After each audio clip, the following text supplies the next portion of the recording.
One of the more unique flexible filaments I've come across recently is called PEBA. It's technically a TPE, but it stands out because it combines some of the toughness and chemical resistance of nylon with the resilience of a rubber-like elastomer. Most of the flexible filaments that I've tested over the years have been different types of TPUs, so I was really curious to see how this compared. Siraya sent over a spool of their new Rebound PEBA 95A, and over the past couple of weeks, I've been testing it out. In this video, we'll dive into PEBA, cover what the material is and how it differs from a standard TPU, what's required to print with it, and I'll share my overall thoughts based on my time with it so far. So, with all that being said, and without further ado, let's get right into today's video.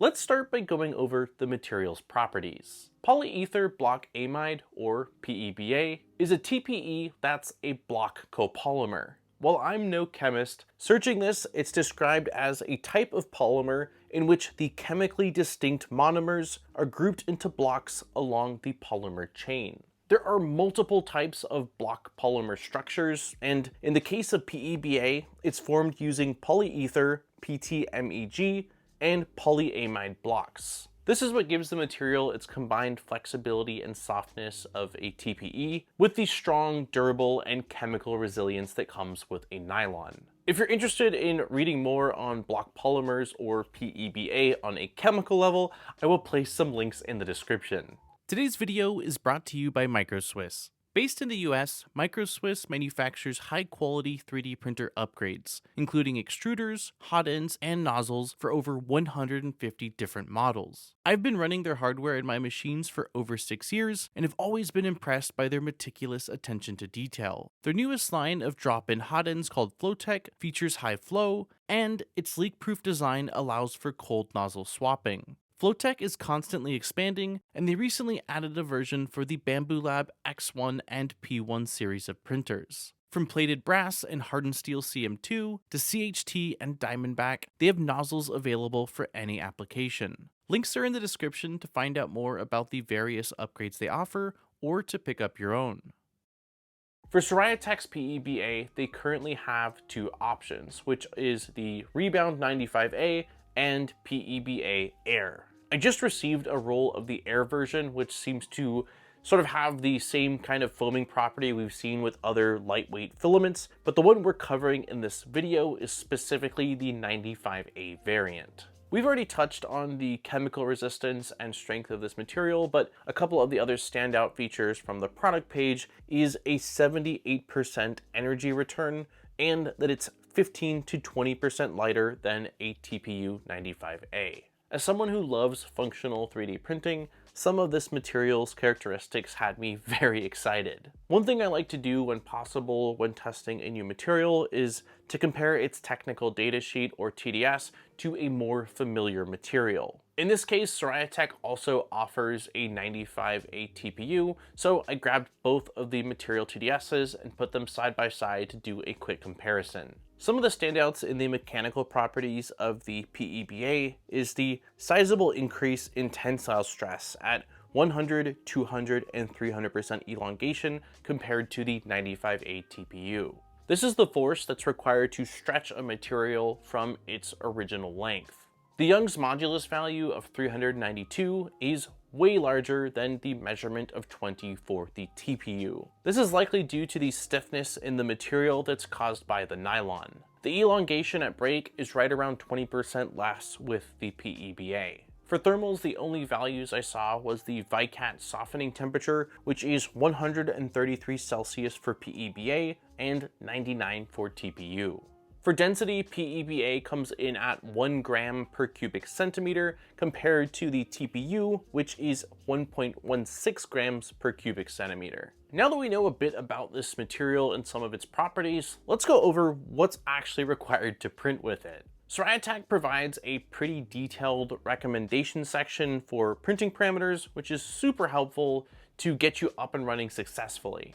For the printing temperature, the recommended range is between 230 and 260 Celsius, which is a pretty wide range and is largely going to come down to how quickly you're trying to print with this material. The bed range is also large at between 60 to 100 Celsius. The 100 Celsius value is recommended if you're printing out a full tray of parts or maybe something very large, but in my testing, I stuck with 80 Celsius and had really good results with that temperature. It does say that this material can be printed at up to 120 millimeters per second, but that speed and that value is going to be heavily capped by the max flow rate that you're able to achieve with this material. With any specialty filament, I like to be pretty conservative, and especially with this being a flexible filament. So I believe the default profile for TPU that I was looking at had a max flow rate of 4 cubic millimeters per second, and I just went ahead and doubled that to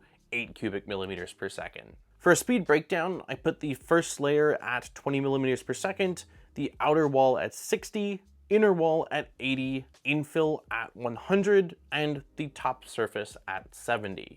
With any material, your printer's hardware, the specific geometries of the model you're printing, and your desired outcome will heavily influence what are the best settings, but hopefully this at least helps to give you some form of a baseline. Just like with any TPU, the retraction needs to be quite low, and the recommendation for this material is 0.4 millimeters, which is what I stuck with also for all of my testing. Part cooling of 70 to 100% is recommended, but there is also mention that you should be careful with part cooling because it can have an impact on the interlayer adhesion. There's a few different build surfaces mentioned, but for all of my testing, I just used a standard powder-coated PEI sheet without any sort of additional adhesives. Just like with any flexible filament, a direct drive extruder is going to give you the best results. Luckily, that's what most printers nowadays ship with, and this material is not abrasive, so you don't need any sort of specialty nozzle, and a brass nozzle will be just fine. It's a bit higher up on the page, but Siraya Tech does recommend using a printer with an enclosure for the best possible results when printing with PEBA. Also, at the time of recording, they do have profiles for this material available for some Bamboo Lab printers, as well as a couple Creality printers, and I imagine, based off what I'm seeing on their website, that they will probably be adding additional profiles as time goes on. The final and arguably most important thing for success when printing with this material is drying. TPEs and nylons are extremely hygroscopic, and as such, so is PEBA. The product page says that even with a brand new spool, you should dry this material at 50 to 60 Celsius for at least 4 to 6 hours. In my case, I took the spool directly out of the vacuum seal, threw it into my poly dryer on medium settings, and I just left it to dry overnight. For all of my printing, I used the Cheedy Q2, which I recently got in for testing. That printer does have the Cheedy box for top loading and multicolor printing, but with PEBA, you do not want to use any sort of AMS type system. It needs as short of a path as possible into the extruder so it doesn't get tangled or create any sort of clog. Because of how hygroscopic this material is, my original plan was to print directly from the active dryer into the printer. So that way the entire time it was printing, it was just drying or helping to maintain that. But even with running a PTFE tube from the dryer into the PTFE tube of the printer, there was just way too much friction. So I ended up drying the spool, taking it out of the dryer, and just slapping it on the external spool holder and feeding it into the printer that way. Long term, if I was printing with a lot of this PEBA, I would place it in some sort of a dry box with bearings inside to help it feed freely, and try to mount it somewhere up on top of the printer so that way it's got a direct path down into the extruder. With the filament dry and my modified TPU profile in place, I was ready to do some printing. I started off with just a small 20mm cube to get a feel for how my settings were and to rule out any obvious issues. The good news is that the cube printed successfully, but when I went to remove it from the build plate, the bottom solid layers tore away from the infill. Since this is a flexible filament and I'm running very short retractions, I was trying to avoid unnecessary stringing, so I had printed that cube out at 230 Celsius, but after seeing that result, I reprinted the cube with the exact same settings, but bumped the temp up to 245. This time when I popped the test cube off the build plate, it all stuck together as one piece, and I was pretty happy with those settings. From here, I moved on to printing the same airless tennis ball that I recently printed in TPU in my review of the AD5X printer. With one of the characteristics of this material being a 78% energy return, I had to see how it compared against just a standard 95A TPU. For this print, I kept most of the settings the same, but increased the wall count to make sure that it was completely solid.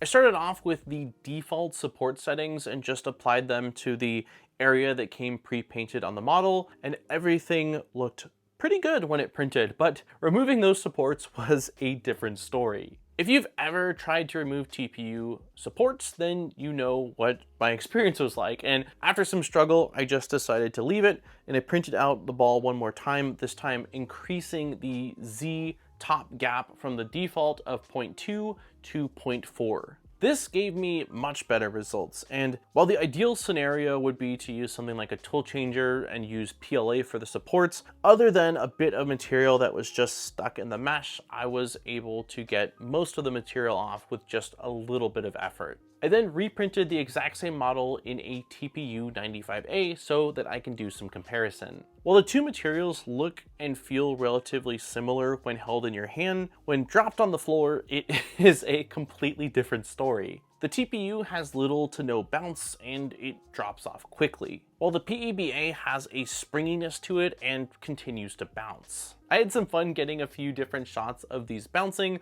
so that you can see the difference for yourself.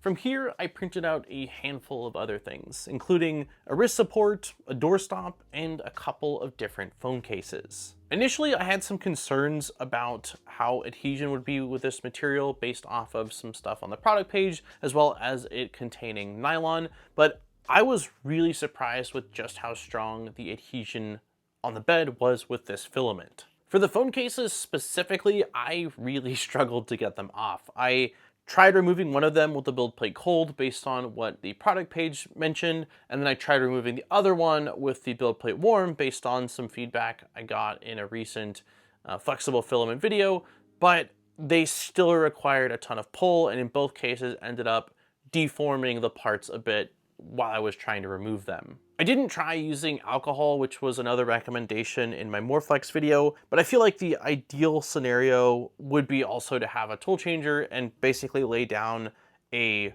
raft in maybe PLA and then print on top of that.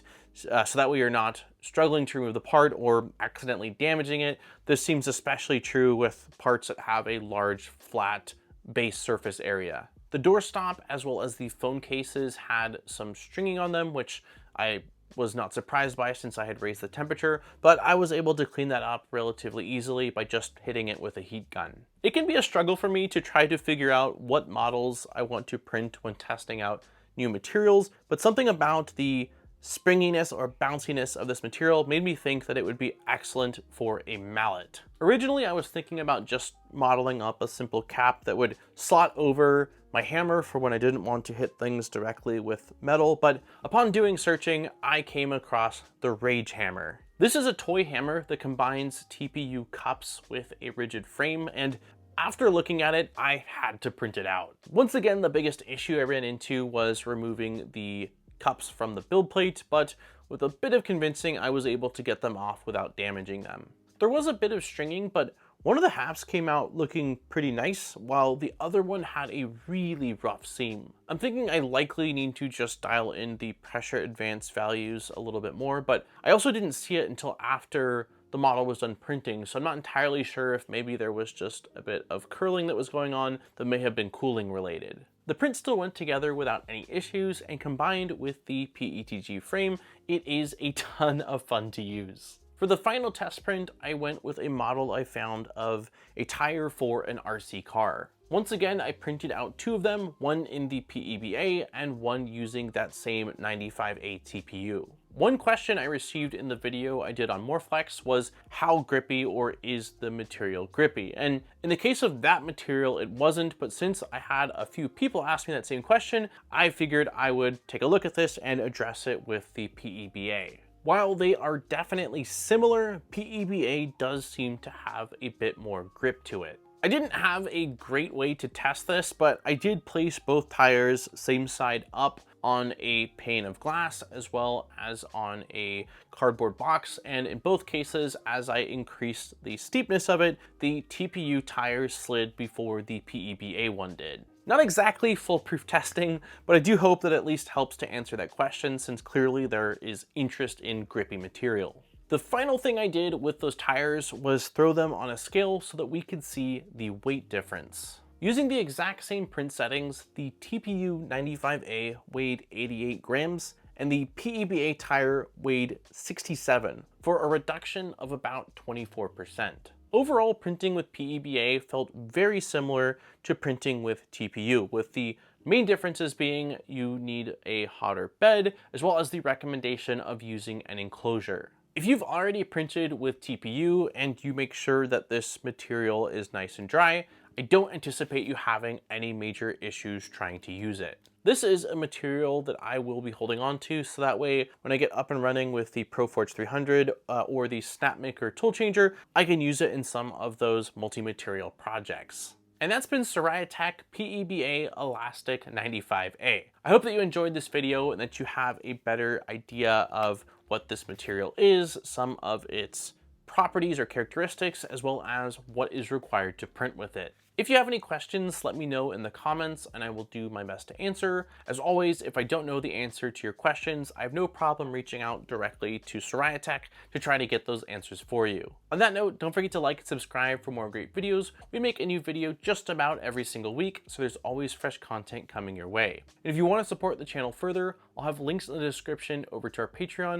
where there are some really awesome rewards. Huge thank you to all of our existing Patreon supporters. I appreciate each and every one of you for allowing me to come back every single week and spend more time doing what I love, which is making content for you all to enjoy. On that note, this has been Daniel from Modbot.